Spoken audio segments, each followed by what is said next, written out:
عشر مباركة على أهل التقى والبر والإحسان. هي أفضل الأيام في الدنيا فكن فيها مجدا واستبق لجناني. استقبلوها بالعبادة واغنموا فضل الإله الواحد الديان.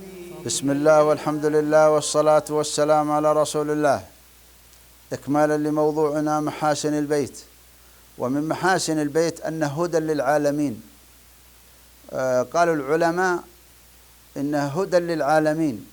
العجيب أن كلمة العالمين هذه في سورة آل عمران تكررت كثيرا. إن الله في قصة مريم إن الله اصطفاك وطهرك على العالمين، على نساء العالمين.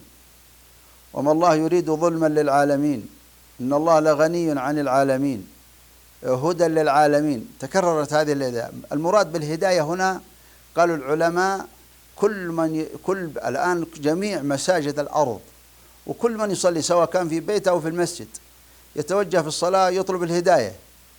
فهذا البيت هدى للعالمين. أول شيء لأنه يستقبلون الناس ويطلبون الهداية، وأيضا كل من قصد هذا البيت في عبادة، في صلاة، في حج، في أي خير يذهب إلى هذا البيت فإن الله يرزقه الهداية. هدى للعالمين. في ناس بمجرد ما رأوا البيت أول ما شاهدوه أول مرة جهشوا بالبكاء مباشرة. وفي ناس شاهدوا الناس يصلون عن طريق الوسائل الإعلامية هذه أسلم أناس. وهذا البيت سبحان الله كل من يتكرر بالزيارة إليه ويذهب إليه فإنهم كما في الحديث الحج تابع بين الحج والعمرة فإنهما ينفيان الفقر والذنوب. يغفر الله بها الذنوب. إذا غفر الله للإنسان هداه، وإذا أيضا هي باب رزق. كثرة التردد على هذا البيت، العمرة، الحج، الصلاة، أي عبادة في هذا البيت يرزق الله أصحابه الهداية. أسأل الله أن يهدينا سواء السبيل ويرزقنا الهداية التي هي أعظم مطلوب في الحياة. وصلى الله وسلم وبارك على نبينا محمد.